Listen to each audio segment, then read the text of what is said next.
விஜய் வாகனத்தை நகர விடாமல் செய்கிறது வந்து திமுக காரன் கிடையாது, நாம் தமிழர் கட்சி கிடையாது, பாஜக கிடையாது. தாவேகா தொண்டர்கள் தான் ஒரு பஸ்ஸுக்கு முன்னாடி நடந்து போகிறாங்க. நடந்து போகக்கூடிய அளவுக்கு பஸ்ஸு நகர்றது நம்ம பார்க்குறோம். அப்போ விஜய்க்கு வந்து எங்கே பிரச்சனை இருக்குது? விரித்தவர்களே மாட்டிக்கொள்ளும் விசித்திர வளையும்பாங்க. அவனே வளைய விரித்து அவனே போய் படுத்துக்கு. இங்கே சில ஆங்கில படங்கள் எல்லாம் நீங்கள் பார்த்தீங்கன்னா ஒரு தனி தீவுக்கு பயணம் போவாங்க. போய் அந்த தீவில் போய் ஐயோ அந்த தீவில் நான் தனியாக மாட்டிக்கொண்டேன் அப்படின்பாங்கல்ல.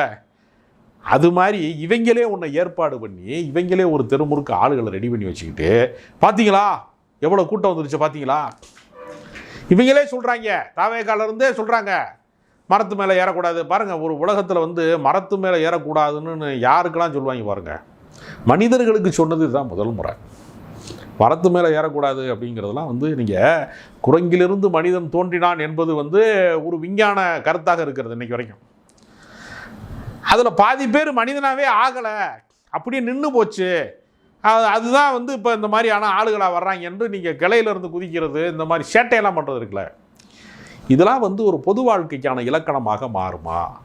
உங்கள் ரசிகர்களுக்கு அது உற்சாகமாக இருக்கலாம். சரி, இதையெல்லாம் விஜய் வந்து நேரடியாக கண்டிக்கிறாரான்னு ஒரு கேள்வி இருக்குது.